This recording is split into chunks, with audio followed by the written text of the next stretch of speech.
Hi, this is MadDev, and I made a fatal mistake. The thing is, I added a real bot to the game, one controlled by a neural network. It responds to commands, does what it's told, and basically acts like a full-fledged player. But I got curious. Could this bot named Andy actually beat Minecraft? Could it gather its first tools, venture into the Nether, trade with piglins, and eventually fight the Ender Dragon? Well, I already have the answer, and it's all in this video. Subscribe and let's get started. It all began very simply. I was really excited as soon as he appeared in my world. You can only talk to him through chat. Unfortunately, he doesn't really have vision. He doesn't see the game like we do. It's more like he sees something like this ahead of him. Every move and action he takes is just lines of code being executed. So when I asked if he could see me, he happily replied yes and turned his gaze towards me. Of course, his first task was to collect wood. You can't get anywhere in Minecraft without it, and he diligently set to work. No problems with that, or with making planks from the wood, or crafting a crafting table. You can't actually see him craft these things, but I think it happens very fast. When he started making a wooden pickaxe, he suddenly said he didn't have enough wood and went back to chopping more. That was strange and unexpected, since he definitely had enough blocks. As soon as he got his pickaxe, I asked him to mine some stone. Here's the funny part. He started digging down into a mine, even though any player would probably just climb up a bit and mine stone where it's visible right away. But the bot knew stone was closer right under the grass box, so it used a bit of a cheap method. You'll see for yourself soon. He mined in a very strange way, like he was creating tunnels, trying to reach something, even though his task was simply to get stone. Officially, I can say the bot easily handled gathering the necessary starting resources. That made me happy and inspired. Next was making stone tools. As I said earlier, I can't see his crafting interface, so I doubted if he really crafted that. To check, I asked him to drop a stone sword, and without hesitation, he immediately dropped it to me. Even when I asked if he still had a sword, he said no, because he just dropped it to me. Once Andy was equipped with stone tools, we went to gather food. Can't do without it. There were plenty of animals on a small clearing, and they kindly agreed to donate some food, so the bot started collecting beef. The problem was that after killing several cows, he suddenly decided there were no more and ran into the forest. Ignoring my commands, he chose to look for food in the woods. Eventually, he came to his senses and returned, even started gathering pork. Still, night was approaching. On the first day, we got very little done, which was a bit disappointing.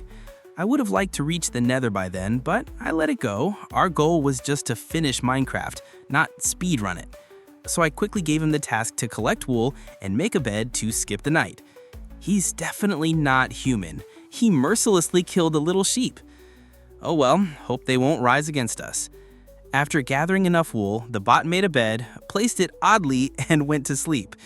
I think the first day went well. Yes, it took longer than expected, but overall, I'm satisfied. Day 2 started with Andy carrying out my new task, mining iron. Without it, fighting monsters would be tough. As I said before, the bot seems to know exactly where ore is, like he has an X-ray, because he heads straight to the goal. Mining half a stack of iron ore was a piece of cake form, which I actually think is a plus. But you know what scared me the most?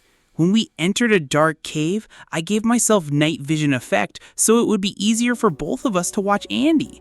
He said, "Oh, I see you turned on night vision. Now you can see how iron ore glows." That was really spooky, but it happened only once. Of course, there were issues. Since this project is quite raw and made by enthusiasts for free, the bot often glitches. For example, it can get stuck doing the same thing repeatedly or just freeze. You'll see yourself later. For instance, when his pickaxe broke mid-jump, he just froze in the air. But restarting the world or waiting fixes it, and he returns to normal. On the way back, we mined some coal to smelt the iron. Strangely, when he put coal and iron ore in the furnace, he collected only one item each time it smelted, not waiting until a larger batch was done. But that's not the strangest thing. What really surprised me was how the bot crafts multiple items at once. I asked him to craft a full set of iron armor. He would place the crafting table, craft one piece, break the table, equip the piece, place the table again, and repeat. Very weird, right? Remember I said Andy seems to see through walls and knows where things are? Well, once he sensed a zombie and started running away in panic, even though it wasn't visible anywhere near me. He was just panicking, running back and forth, and I couldn't figure out why. He ignored all commands, even when I told him not to be afraid of zombies. He agreed to be brave, but whenever a zombie appeared nearby, he ran away like a coward. Then I remembered we could make a shield for him to defend himself. I thought maybe that's why he was scared. I asked him to craft a shield, but he didn't have wood, so he started climbing up to gather the resources. Then, out of nowhere, a skeleton was waiting for him at the exit. Of course, Andy chased it, but tried to run away. At one point, he actually left the server by himself. That's how scared he was of the skeleton.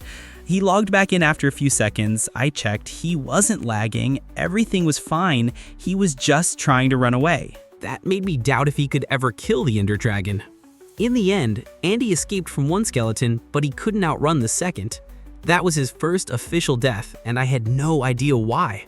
Why was he afraid of mobs and not defending himself? I immediately rejected the theory that he couldn't fight because he was good at gathering food. When I returned to Andy, I found him surrounded by hostile mobs, not knowing what to do or where to run.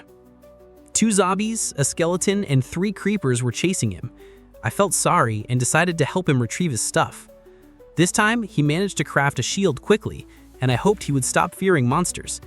But to be safer, I asked him to gather some diamonds to craft better armor and tools. Instead, he just walked into lava? He didn't try to get out, he just stood there taking damage. Yeah, total fail. My hopes that the shield would protect him and make him braver were instantly crushed. 2 zombies came out of the cave and chased him, and he just ran away. That didn't sit well with me, so I decided to investigate. Maybe commands had to be given differently. Turns out it was simple. There are settings like item collection, torch placement, hunting, and most importantly, cowardice. Cowardice was enabled, so he was afraid of hostile mobs. After disabling that, nothing seemed to change at first. Since Andy was digging down, I thought it would be good to mine diamonds. Again, it was clear he knew exactly where blocks were and headed straight to them, not mining randomly like normal players. I was so happy when he got out of the cave and immediately ran towards a creeper as soon as he saw it. He stopped being afraid and started fighting monsters. From that moment, I felt a bit relieved. Andy liked fighting so much that he ignored my request to make iron boots and instead went to fight spiders. The only problem was his reaction speed. When the bot focuses on one task, it takes time to switch to another. A skeleton attacked him, but the first arrows didn't make Andy defend himself because he was waiting for the iron to finish smelting. There were other minor issues. For example, I asked him to mine deep slate diamond ore since we were below 0, but he probably didn't understand and started mining deep slate instead. So he has some fixed patterns for interacting with the world. Anyway, after rephrasing, he started mining diamonds. In about 5 to 7 minutes, he was ready to craft a full diamond armor set. Yeah, mining diamonds that fast is unfair. Again, Andy placed a crafting table, crafted something, broke it, and replaced it. But who are we to judge? I also asked him to craft an empty bucket, since we were about to build another portal to collect ender pearls and blaze rods. Once on the surface, we gathered food and cooked it for later. When it came time to fill the bucket with water, huge problems started. First, Andy outright refused to see water 30 blocks away. He purposely walked the opposite way, looking where there was definitely no water. Then he got distracted by peaceful animals, switching to hunting mode for food. He froze and logged out, probably overloaded. When we finally reached the water, he said he filled the bucket and was ready to continue. But when I asked him to drop the water bucket, he dropped an empty one. He just couldn't fill it. After repeated requests, Andy ignored me and decided to stay in the water block instead. He didn't want to fill the bucket and then tried to mine water with a diamond axe. In the end, I asked him to drop the empty bucket and filled it myself. Unfortunately, he couldn't do that task either. I doubted, but secretly hoped he could build nether portals like skilled speedrunners. So I asked him about it, and he gave a positive answer. He said he saw lava that needed to be turned into obsidian. But again, something went wrong and he decided to get underground water first. After a Nugget request to build a portal, Andy ran away from me. I thought he glitched again, but nearby he found a ruined portal and started mining obsidian. That calmed me a bit. The chances of building the portal were improving. A nice bonus was a flint and steel and a golden chest plate in a nearby chest to help avoid piglins. Of course, there weren't enough blocks, so I kept asking him to turn lava into obsidian using the water bucket, but he still couldn't do it. So I poured water myself and Andy started mining obsidian without problems. With great hope, I asked him in chat to build the Nether portal, and the bot immediately agreed. But he started building something completely wrong. Just watch. Yeah, I was as shocked as you are now. That wasn't what I planned. I thought maybe I was too vague and should specify the size, so once Andy mined enough blocks, I asked him to build a 4x5 block portal. That didn't work either. He started placing blocks randomly wherever he wanted. In the end, I built the portal myself because Andy couldn't complete the task. It was really sad, but I didn't lose hope and still hoped he could at least activate the portal. When I asked, he approached it to activate, but just pretended to do it. He even said in chat that we could start our Nether adventure. After about 5 tries, he finally lit the portal and we entered the Nether. I'd never been so happy in my life. In the Nether, he equipped the golden chest plate to avoid attracting attention, but to my surprise, he attacked a zombified piglin. Yeah, disabling cowardice was good, but cowardice also protects us from reckless and stupid actions. In the Nether, except for Blaze and rare exceptions, you don't need to fight other mobs. It's safer and easier to avoid them. I thought if I asked him to find a Nether fortress, he'd use his superpowers and find it in seconds. But it was much harder. If he didn't detect fortress blocks, he would wander randomly about 50 to 100 blocks, then try to detect it again, and so on, until he found it or glitched out. The fortress was mostly quiet. When we found it, right at the intersection, I saw a blaze spawner. Andy immediately turned and ran away, acting like there was no spawner nearby. It didn't take much convincing. He quickly agreed and went to gather blaze rods. Of course, there were problems. He kept dying because he didn't really know how to use a shield and was overconfident. Yeah, realizing he'd die a lot, I enabled inventory saving. He died a lot fighting blazes, proving once again that a bit of cowardice is necessary. Funny thing, he didn't want to pick up blaze rods, he just ignored them. So I had to collect them for him and then drop them for Andy. For some reason, Andy decided his main task was to kill blazes, not gather rods. While exploring the fortress, Andy kept looking for blazes, while I rummaged through chests and found gold. I asked him to pick it up, but he said he had to focus on finding blazes and ignored me. That hurt a bit. Even when I led him to Bastion remnants, he kept searching for blazes, ignoring my requests to stop. We just needed to quickly get gold blocks and leave, but he was fixated on hunting blazes, so I had to restart him. After that, he behaved normally and finally saw the gold blocks I kept telling him about. He immediately started mining them, but again there were problems. A little hoglin attacked him. For some reason, he didn't try to kill it or defend himself.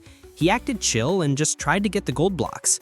Of course, I helped him, but he completed the task. When told to leave the bastion, a brutal piglin attacked him. This time, Andy didn't panic and quickly fought back. He knocked it down and went about his business. His refusal to trade with piglins was my next problem. Andy just said he wouldn't trade, and when a piglin appeared, he attacked it first. So I asked him to give me all the gold blocks so I could trade instead. Another fail and disappointment. Bartering with piglins is one of the most boring things. You just stand there doing nothing, hoping for ender pearls. Back on the surface, I gave him the precious ender pearls to craft Eyes of Ender, but he didn't know how to do that either. He just said he didn't know the recipe. I tried everything, but the result was the same. He failed at that task. But that was just the beginning of all the problems and disappointments. Sure, crafting the Eye of Ender wasn't hard for me.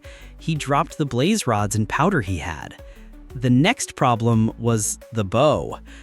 Yeah, the bow. I gave him strings from piglin trades, but Andy started gathering sticks and other materials himself. He somehow crafted 2 bows immediately, and when I asked him to drop one, he dropped both, and one bow was half damaged, which worried me. Long story short, he can't use bow and arrows. When I give them to him, he says he doesn't have them and switches back to resource gathering. So the fight with the Ender Dragon will be even harder and longer. Even when I gave him a crossbow and arrows, he attacked me with a sword. Another disappointment, but that's not all. My biggest disappointment was the Eye of Ender. Andy can't use it. Every time I ask him to activate or throw it, he said he didn't know how or couldn't. I even suggested lighting the portal with it to force a throw, but that idea failed. So I had to do everything myself again. He just followed me while I threw Eyes of Ender, hoping to find the End City faster. At one point, we had to cross a river, and Andy easily crafted a boat. He quickly gathered the resources, made the boat, and dropped it to me right away. He can't place it himself. Yeah, you guessed it. He can't interact with boats. He can't be put in one like a mob because he's counted as a player. When we got near the portal and I asked Andy to break the Endermite spawner, he said there wasn't one, so nothing to break. That's true, so no problem. I don't think I need to say he couldn't activate the end portal himself, so I had to do it. Once we entered the end, the bot started building small bridges that led nowhere. I honestly didn't understand what he was trying to do. One of our main problems in the end wasn't the dragon, but the Enderman. There were many, and Andy paid attention to each one. He turned on hunting mode even though they didn't attack him. Somehow we got lucky and they were far away, so we started climbing the tower to destroy the crystals. But here came another disappointment. He couldn't destroy them. He simply didn't know what they were. Very sad. Another main task, the bot failed. I had to do it myself. To avoid distracting Andy, I set the difficulty to peaceful. The dragon stays aggressive, but the Endermen disappear, so the bot could focus on the main goal. Another disappointment? Yes, indeed. He simply refused to attack the dragon. He said he couldn't see it, even though it was right next to him. So I went back to his settings and disabled everything except bravery, so he would at least fight. But that wasn't the end. He did fight the dragon, but his behavior was chaotic. He jumped here and there, fell off the island, ran away when the dragon charged, and when I finally killed the dragon, he was just standing and watching like a spectator.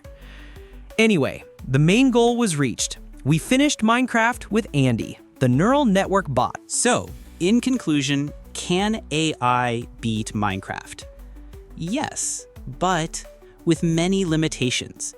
The bot can gather resources, mine diamonds, enter the Nether, and explore the fortress. It can fight, but not well, and not all mobs. It fails at crafting some items, trading, and using important tools. It doesn't understand many game mechanics, and it's often confused or freezes. Would I do this again? Definitely yes, because it's fascinating to see AI in action. And with more training and improvements, such bots could become great Minecraft players. Thanks for watching, and don't forget to subscribe.